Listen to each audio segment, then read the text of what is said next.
에스겔서 47장부터 이제 48장 말씀을 마칠 텐데요. 에스겔 47장 1절로 2절 말씀 먼저 같이 읽겠습니다. 1227페이지 구약성경 1227페이지입니다. 1절 2절 같이 읽겠습니다. 그가 나를 데리고 성전 문에 이르시니 성전의 앞면이 동쪽을 향하였는데 그 문지방 밑에서 물이 나와 동쪽으로 흐르다가 성전 오른쪽 제단 남쪽으로 흘러내리더라. 그가 또 나를 데리고 북문으로 나가서 바깥길로 꺾여 동쪽을 향한 바깥문에 이르시기로 본즉 물이 그 오른쪽에서 스며 나오더라. 아멘. 하나님께서 에스겔에게 42장부터 예수 그리스도 안에서 이루어 주실 그 영적 성전의 모형을 환상으로 보여주신 말씀입니다. 오늘은 47장 말씀을 통해서 예수 그리스도께서 우리의 생명수 되심을 가르쳐 주시는 말씀입니다.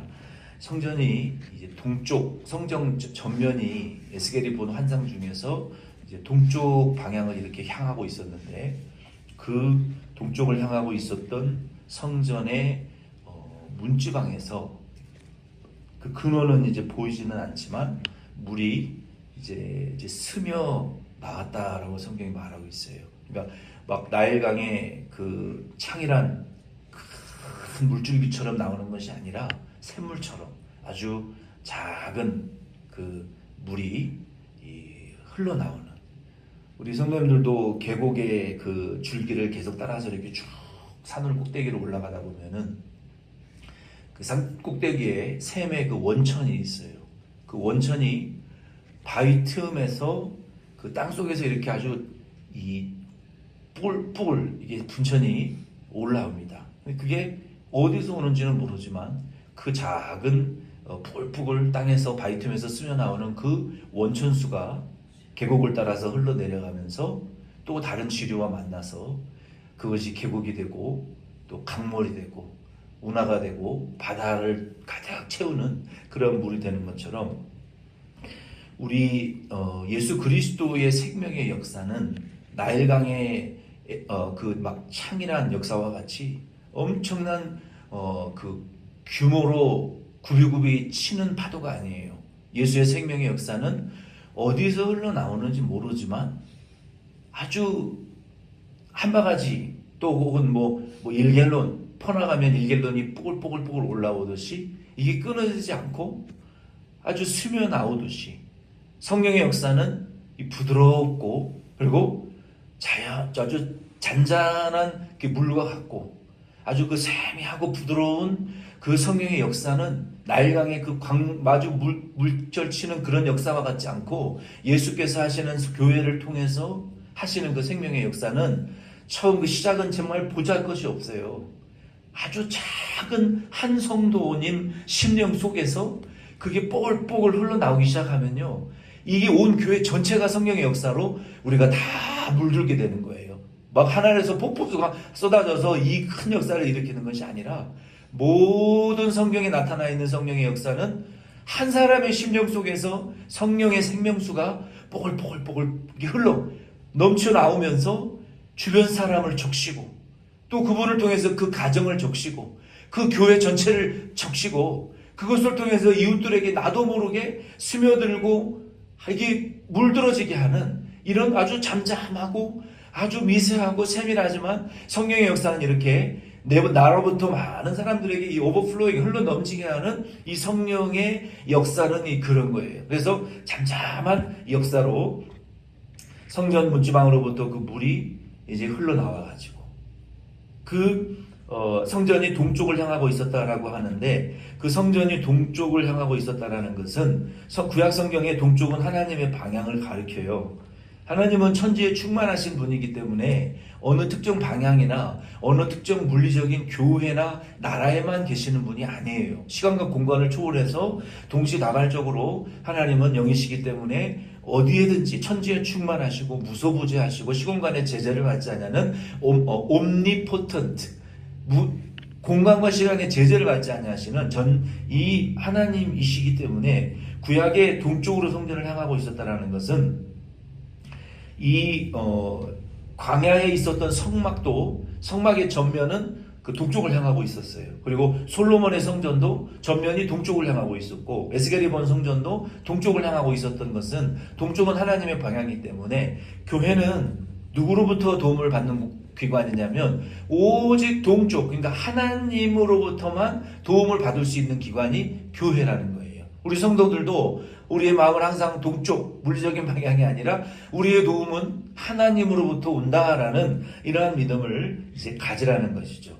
그래서 교회는, 그리스도인들은 성경 말씀과 우리 안에 계시는 성령 하나님의 그 지혜를 통해서 하나님이 우리를 인도하시는데, 여기 1절로 2절에 기록되어 있는 성전 문지방으로부터 나오는 이 스며 나오는 이 물은 진리와 영감의 역사라고 볼 수 있어요. 그러니까 진리와 영감, 그러니까 성령과 진리, 성경 66권, 그리고 우리 안에 계시는 성령 하나님의 그 지혜로 우리를 인도하시는 그 감화와 감동의 역사라고 볼 수 있어요. 예수님께서 요한복음 4장 14절 말씀에 보면은 내가 주는 물을 마시는 자는 영원히 목마르지 아니하리니 내가 주는 물은 그 속에서 영생하도록 솟아나는 샘물이 되리라 라고 하신 그 말씀은 예수님께서 사마리아 여자에게 설명을 하시면서 예수님이 진리예요. 그래서 예수 그리스도를 믿는 자에게 영원히 목마르지 아니하는 생명수 되시는 예수 믿음으로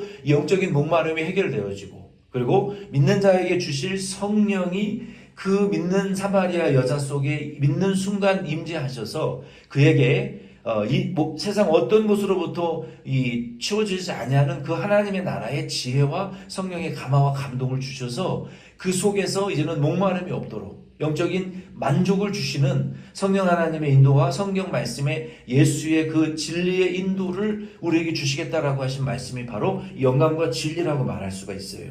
그래서 그리스도 예수 안에 있는 성도들에게는 우리가 하나님 앞에 나와서 하나님의 진리를 듣고 모여서 예배드릴 때 하나님의 말씀을 듣고 또 그거를 깨달을 때 우리 안에 예수가 생명의 양식이 되어가지고 우리 안에 성령이 충만히 역사하시는 거예요. 우리가 그 성령의 지혜를 깨닫기 위해서 기도하고 또 묵상하고 하나님 앞에 또 기도하고 인내하면서 순종하다 보면 성령이 우리에게 빛을 비춰주시는데 그 지혜가 성전 문지방에서 흘러나오는 그 생명수와 같은 역사로 우리를 진리의 길로, 망하지 않는 옳은 길로, 하나님이 기뻐하시는 의의 길로, 선한 자, 그 복된 자의 길로 우리를 인도하시는 그 생명길이 되어주신다는 거예요. 3절로 5절을 같이 읽겠습니다.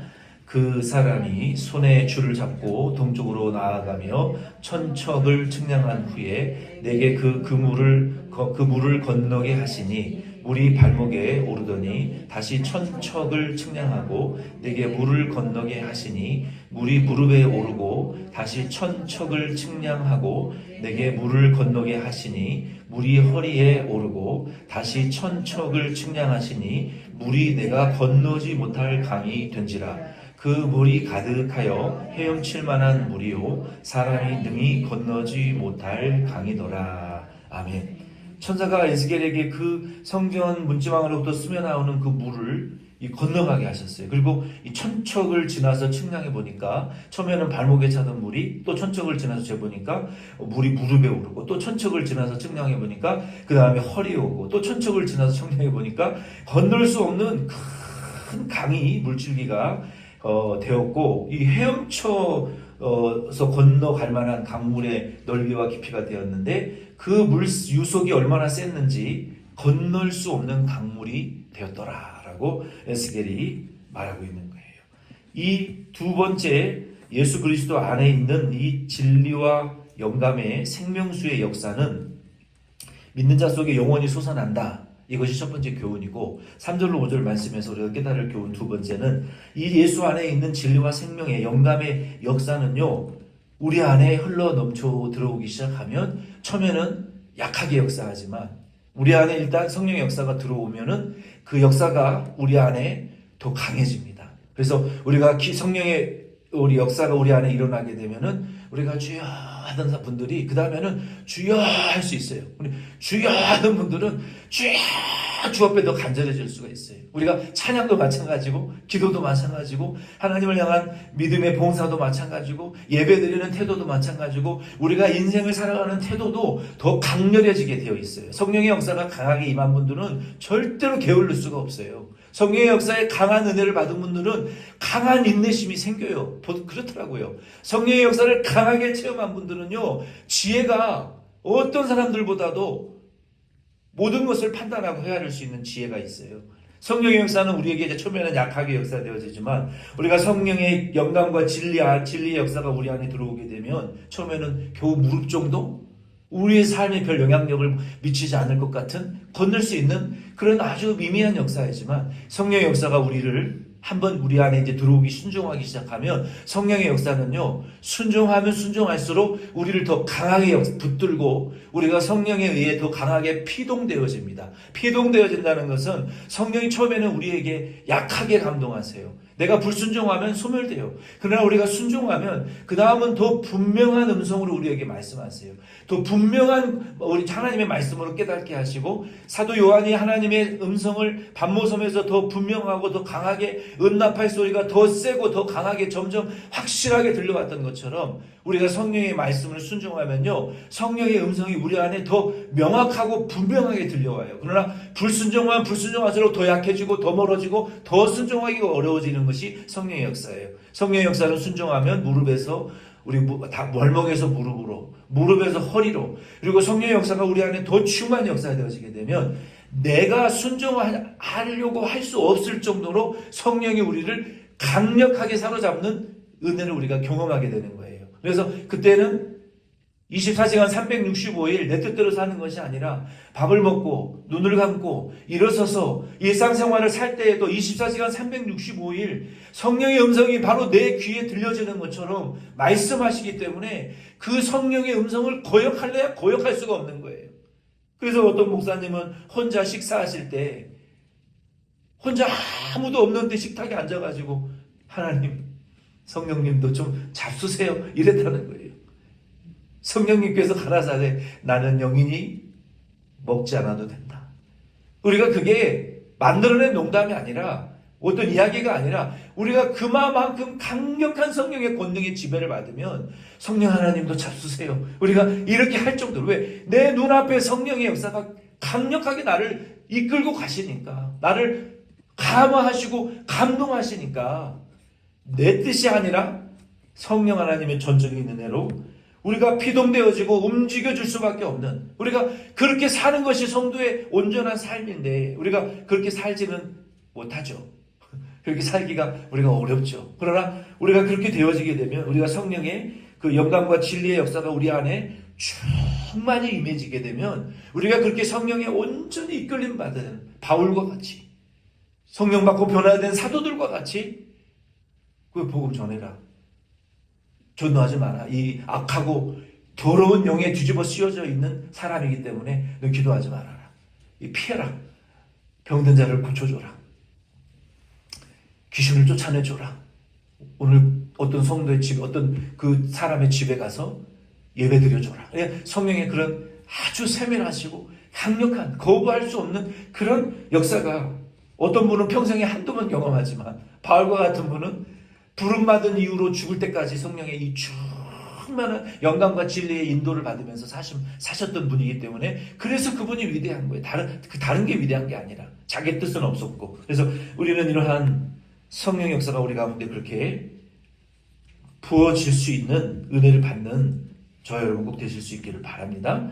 그래서 그 성령의 역사는 우리 안에 이렇게 점점 더 강력하게 흘러 넘쳐요. 우리 안에. 그리고 우리 안에 흘러 넘쳐서 나뿐만 아니라 다른 사람들도 다 이 흘러 넘치는 거역할 수 없는 이러한 성령의 역사가 우리 안에 부어질 수 있다는 거예요. 성령 하나님 오늘 저와 여러분에게 주시고자 하신 것은 바로 이거예요. 우리에게 이러한 성령의 역사를 주셔서 지금 거짓 선지자가 얼마나 판을 칩니까 지금?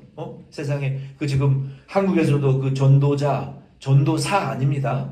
정식 신학을 한 사람이 아니에요. 그래서 전도자, 영어로 하면 이벤젤리스트라고 하는데 전도자 박혁이라는 그 거짓 선지자. 참 불쌍해요, 불쌍해.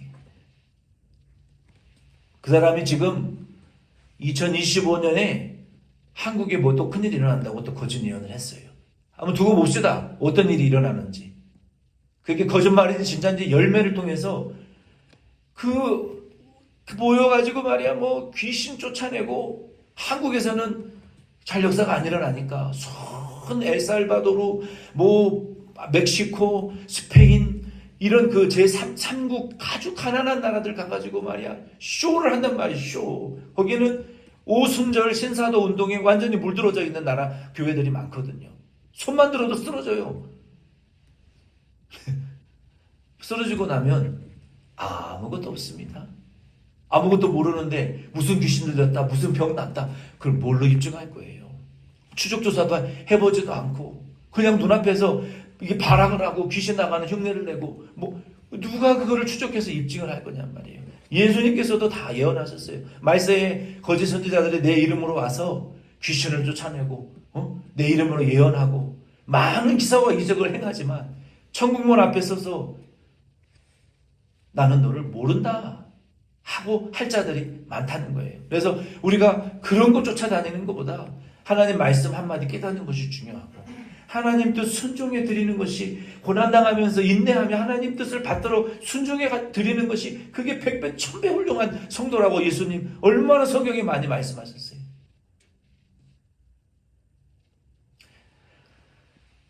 그래서 우리는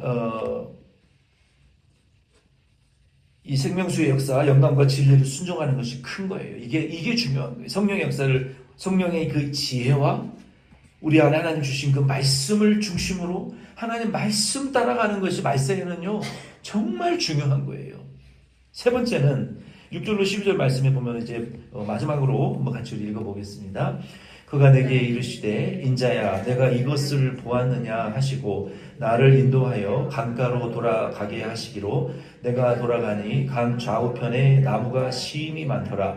그가 내게 이르시되 이 물이 동쪽으로 향하여 흘러 아라바로 내려가서 바다에 이르리니 이 흘러내리는 물로 그 바다의 물이 되살아나리라. 이 강물이 이르는 곳마다 번성하는 모든 생물이 살고 또 고기가 심이 많으리니 이 물이 흘러 들어가므로 바닷물이 되살아나겠고 이 강이 이르는 각처의 모든 것이 살 것이며 또 이 강가에 어부가 살 것이니 엔게디에서부터 에네글라임까지 그물 치는 곳이 될 것이라. 그 고기가 각기 종류를 따라 큰 바다의 고기같이 심이 많으려니와 그 짐벌과 갯벌은 되살아나지 못하고 소금 땅이 될 것이며 강 좌우 가에는 각종 먹을 과실 나무가 자라서 그 잎이 시들지 아니하며 열매가 끊이지 아니하고 달마다 새 열매를 맺으리니 그 물이 성소를 통하여 나옵니다. 그 열매는 먹을 만하고 그 잎사귀는 약재료가 되리라. 아멘.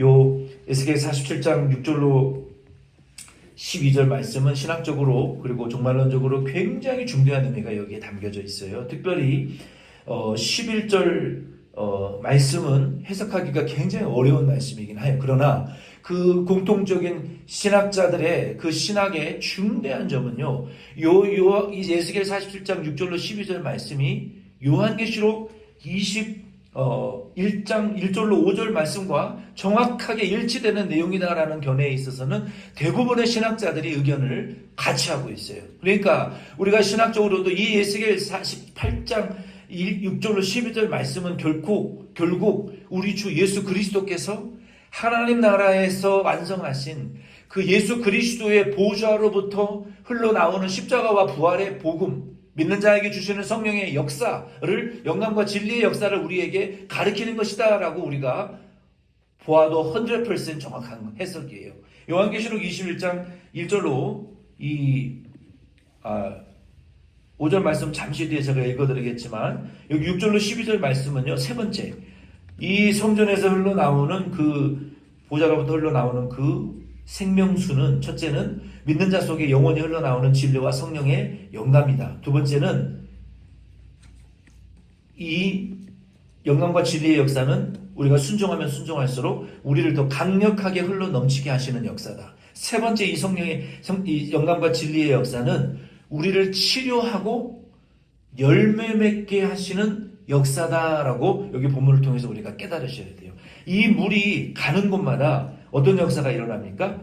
사해바다가 죽었는데 그 사해바다가 물이 회복되어지고 그 안에 각종 종류의 큰 물고기로부터 작은 물고기들이 너무 많이 몰려드니까 어부들이 배를 띄워서 그물을 띄워서 고기를 잡고 그물을 널어서 말리는 그런 그 풍성한 어획량을 그 거두는 죽었던 사해바다가 살아나고 그리고 그 주변에 각종 열매들이 열매를 맺는 그리고 그 잎사귀들은 열매뿐만 아니라 사람들을 치료하는 약재료로 쓰임을 받는 이런 생명의 역사가 어디로부터 일어난다고요? 성소의 문지방으로부터 흘러내려오는 그 생명수를 통해서 죽어버린 세상을 회복하고 치료하고 열매 맺게 하는 역사를 일으키기를 원하시는데 오늘날 이 말씀을 통해서 하나님은 요한계시록 22장 1절로 5절 말씀해 보면은 이렇게 말씀하셨어요. 또 수정같이 맑은 생명수의 강을 내게 보이니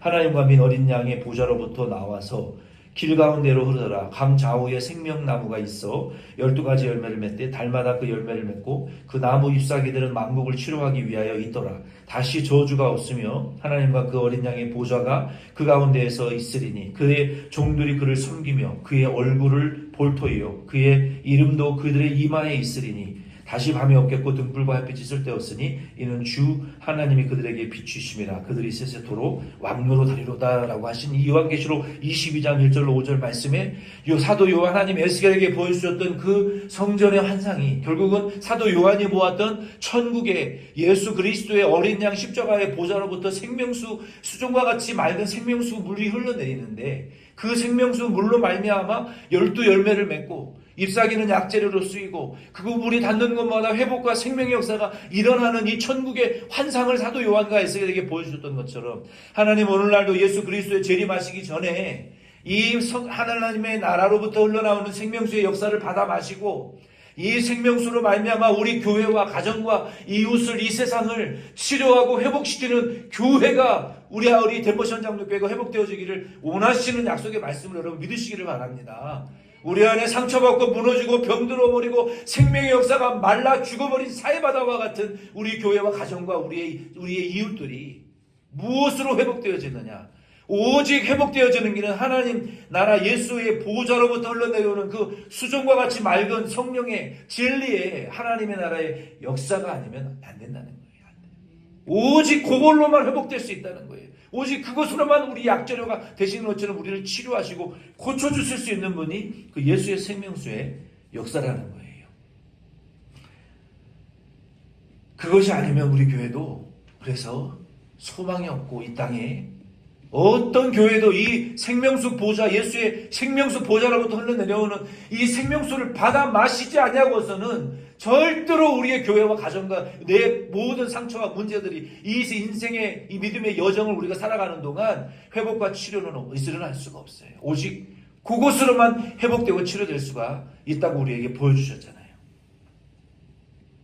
그래서 우리는 이렇게 흘러 넘치고 우리 안에 멀리 이 성령의 역사가 성령의 기름 부으심이 성령의 영광과 진리의 역사가 내 안에 막 흘러 넘쳐서 먼저 내가 고침을 받아야 돼요. 내가 하나님 앞에 구원받은 자녀이지만 단 1도 의로운 것이 없는 불신자와 똑같은 멸망받고 저주받을 죄인이로구나라는 고백이 24시간 365일 하나님 앞에 나와야 내가 뭘 할 수 있는 의로운 존재인 줄 착각하지 말고 나는 아무것도 아니고 공이고 무가 되고 세상과 나는 간고도 없고 오직 예수와 십자가와 부활만 보이는 그래야 우리가 성령의 충만함을 받을 수 있고 성령이 우리 안에 역사하실 수가 있어요. 내 뜻대로 안 돼도 맡기고 하나님의 뜻을 우리가 따라갈 수가 있는 거예요. 이제 마지막 48장 1절로 35절 말씀해 보면은 하나님께서 47장 13절부터 48장 35절까지 보면은 이 내용은 우리가 다룰 필요가 없어요. 하나님이 땅에 앞에서 말씀하셨던 그 이스라엘 12지파들이 돌아오게 되면 포로가 끝나고 돌아오게 되면 내가 땅과 집을 내가 약속한 대로 12지파에게 나눠줄 것이다. 먼저 성전과 그 다음에 백성들과 레위인들과 왕과 제사장들에게 이렇게 지파를 분배할 것이다라고 말씀하시면서 에스겔 48장 맨 마지막 절에 하나님이 중대한 말씀을 하셨어요. 뭐라고 말씀을 하셨냐면은 35절 말씀을 우리 한번 같이 읽겠습니다. 그 사방의 합계는 18,000척이라. 그 날 후로는 그 성읍의 이름을 여호와 삼마라 하리라. 아멘. 하나님께서 이 경계를 하나님의 그 42장부터 48장 말씀까지 그 예수 그리스도 안에서 완성될 천국의 그 모형을 보여주시고, 그리고 이 약속대로 물리적인 땅을 이스라엘에게 다 분배할 것이고, 그리고 하나님이 48장 35절 말씀에 예호와 샴마, 히브리어는 여호와 샴마라는 것은 The Lord will be there. 하나님이 거기에 앞으로 계실 것이다 라는 뜻이에요. 하나님이 거기에 함께 계실 것이다 라고 말씀하신 대로 이 약속이 예수 그리스도께서 임마누엘로 이 세상에 오셔서 예호와 샴마, 임마누엘, 임은 with예요. 그리고 엘은 하나님이에요. 하나님이 우리와 영원히 함께 계시겠다. 그 약속을 이루셨잖아요. 그리고 믿는 자에게 성령을 주시잖아요. 그리고 예수님 다시 오시면 우리는 삼위일체 하나님과 구원받은 모든 성도들과 함께 영원히 천국에서 살게 될 거예요. 그래서 이 약속이 이미 이루어졌고 지금 이루어져 가고 있고 앞으로 온전히 성취되어지고 이루어질 거예요. 이 여호와 샴마라는 약속이 그렇게 이루어질 거예요. 그래서 이 계시록 7장 16절로 17절 말씀에 보면은 그 약속을 이루시겠다고 약속하셨고, 또 요한계시록 21장 1절로 5절 말씀에 보면은 내가 영원히 그들의 하나님이 되고 그들은 나의 영원한 백성이 될 것이고, 내가 모든 그들의 눈물을 씻어 닦아줄 것이고, 사망도 애통도 곡하는 것도 아프는 것도 없고 처음 것이 다 지나갔으니 이제 만물을 새롭게 할 것이다 라고 하나님이 영원히 성도들과 함께 할 것이다 라고 약속하셨어요. 그래서 이 여호와 샴마라는 것이 예수 그리스도 믿는 자들 안에서 임마누엘 성령 우리에게 주심으로 이루어져 가고 이루어졌고, 예수님 다시 오셔서 천국에 우리를 영원히 살게 하시면은 온전히 이루어질 약속의 말씀이에요. 그래서 하나님께서 이 에스겔서를 이렇게 에스겔을 통해서 마치시면서 오늘 이 말씀을 또 저와 여러분들에게도 마치시면서 이제는 우리도 이 에스겔서를 이제는 우리가 마쳤어요.